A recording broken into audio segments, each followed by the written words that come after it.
Overall migration near trebled, and small boat crossings increased tenfold when he was the immigration minister in charge. And during the... On Monday the 14th of July 2025, the Home Secretary Yvette Cooper was making a statement in the House of Commons on the UK-France Border Security Cooperation Agreement. The statement outlines a comprehensive 5-point approach to tackle small boat crossings in the English Channel, including upstream cooperation with source countries, enhanced law enforcement against criminal gangs, border strengthening measures, a groundbreaking new arrangement allowing people arriving by small boat to be sent back to France for the first time, and stronger domestic action against illegal working and asylum system failures. Whether it works or not is a different matter, isn't it? The statement emphasised the dramatic increase in crossings from fewer than 400 in 2018 to over 40,000 by 2023, and detailed specific measures like the establishment of new specialist French enforcement units, increased drone surveillance, and a reciprocal one-for-one exchange system between the UK and France. Now, what did Quarter-wit Philp have to say about this groundbreaking agreement? Well, he criticised the government's record on small boat crossings, questioning the effectiveness of the new UK-France agreement and calling for stronger deterrent measures, including the revival of the, yes, you guessed it, the Rwanda scheme that was cancelled by the current government.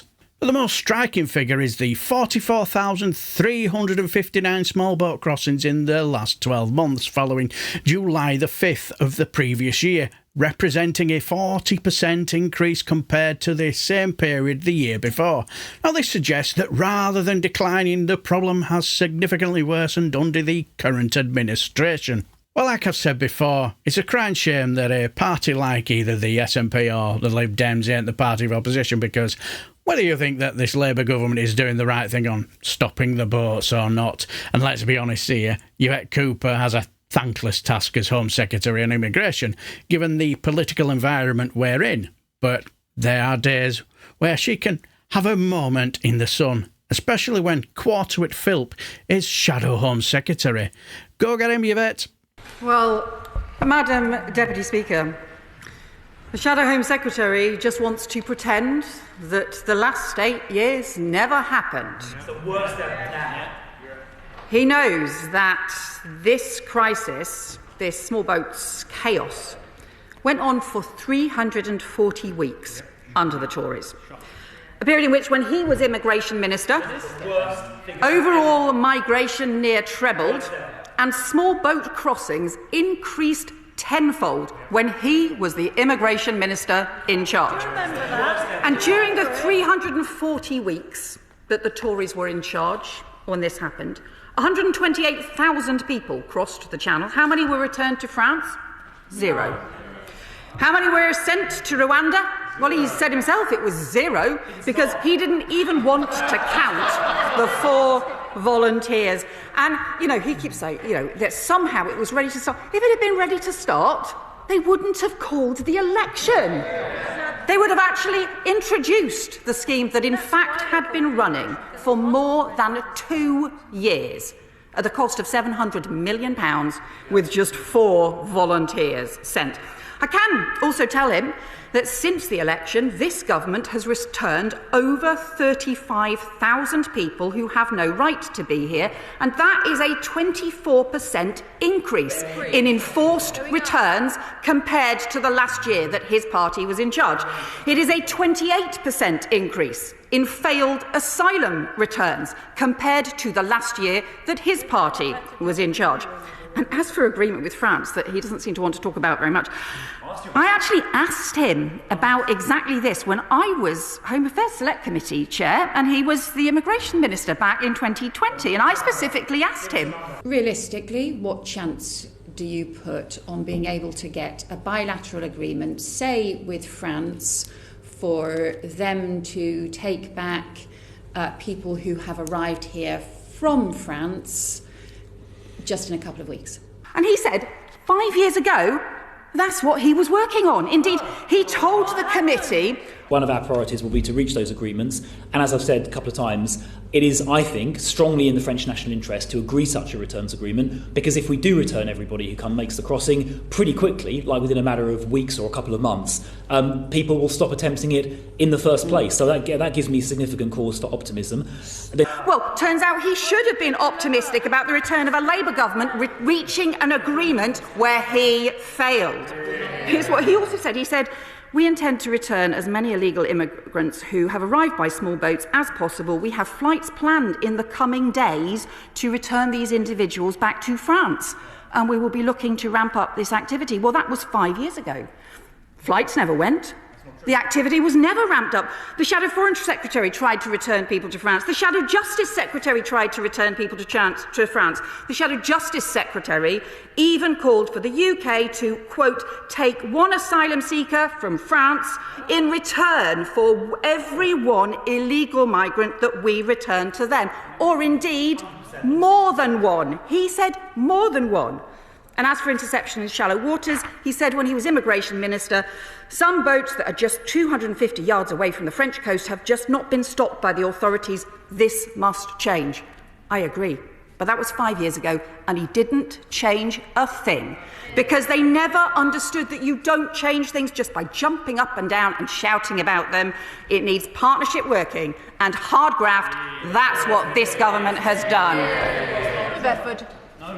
Deputy Speaker, can I congratulate the Prime Minister and my right honourable friend on succeeding in agreeing a deal with France. It just shows that treating people with respect can actually result in positive action, and treating them with contempt in the way that the Conservatives did throughout this issue was never going to provide a solution. But can she confirm that those 4 volunteers that the government paid to send to Rwanda, that each of them was paid by the British taxpayer £150,000 to provide free housing, free university education and free private healthcare? Who approved that funding within the department? Was it the Shadow? Well, I can confirm that the deal that the previous government did with Rwanda involved paying £150,000 for every single individual to cover food and accommodation and healthcare, as he said, for 5 years. So those bills do continue.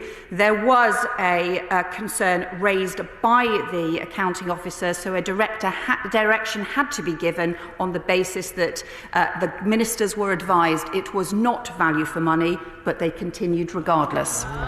Now you may wonder why I only played 2 clips and not 3. Well, I will get to that later on, but that's going to sting, isn't it? £150,000 to provide free housing, free university education and free healthcare. But when you're spending every waking hour demonising vulnerable refugees for political votes, so to speak, that does really grind my gears. Also, notice the lack of support for quarter-wit Philp. No one even sat on the front bench with him. Very sparse behind him as well. Clearly his horrendous Red Sox were too much for them. I bet he wished he could have done a Claire Coutinho the day before, who managed to persuade one of her underlings to make a complete melon of themselves. But we'll get to her later on in another video. Especially when Tory MP for Salisbury, John Glen, really stuck the knife into him as well. Now, I always try and avoid rhetoric in this matter, and I can fully concede that my party lost significant numbers of MPs because of our failure to deliver on a number of issues prior to the election. That bit is agreed. But I've listened very carefully to the Right Honourable Lady. I've listened to what she said about stronger partnerships, stronger law enforcement action, and groundbreaking returns agreements. But does she not recognise that the scale of the problem, as evidenced by the numbers since the general election, and the scale of public concern, requires a much bigger solution than what is proposed? And without a significant deterrent of a much bigger scale, much sooner, she is not going to fix this problem to public satisfaction. Home Secretary. Well, No one should be making these dangerous boat crossings. They undermine border security and they put lives at risk. What we've seen is the change in the way that the criminal gangs have been operating over the last 6 months. Firstly, to increase the overcrowding, substantially increase the number of people on boats. That is putting more lives at risk.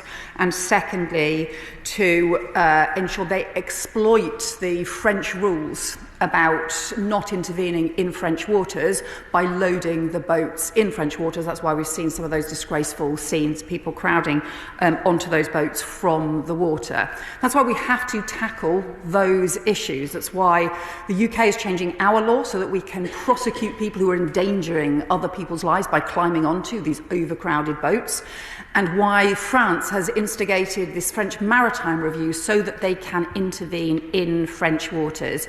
The French Interior Minister and I have been working on these developments over several months, and I think it's right that we build that cooperation. It's also right that there's no single silver bullet. What we need is that comprehensive action on every single aspect of this in order to make a difference, to strengthen our border security and save lives. There you go. When one of your own admits that they mucked up on this, you know you're on a hiding to nothing. I think you should just shut up about trying to look tough on immigration to try and win back refuck voters, quarter-wit fibs. They're gone. They've gone and joined the cult that is Farage PLC, and they're not coming back. But anyway, remember when I spoke about why I only played 2 out of the possible 3 quotes that Yvette Cooper said about the 2nd of December 2020 Home Affairs Select Committee meeting? Well, the reason is because, remember when she said... Here's what he also said. He said, "We intend to return as many illegal immigrants who have arrived by small boats as possible. We have flights planned in the coming days to return these individuals back to France, and we will be looking to ramp up this activity." Not that she said, he also said at the time. That said to me that he said that at the meeting. Well, it's not in the oral transcript, and it's certainly not in the Home Affairs Select Committee meeting I watched either. I even used AI Copilot, if I remember rightly, to see if they could find it, in case I've missed it. It said it's not there. So, where did she get it from? So with a bit of toing and froing, so to speak, with Copilot to try and help me find this quote. Now, don't get me wrong, I'm certainly not going to take the word of AI because even I know they can get things wrong.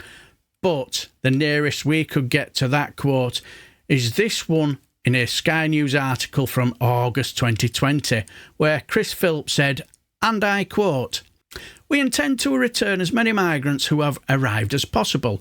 There are returns flights planned in the coming days, and we will also continue to go after the heinous criminals and organised crime networks putting people's lives at risks."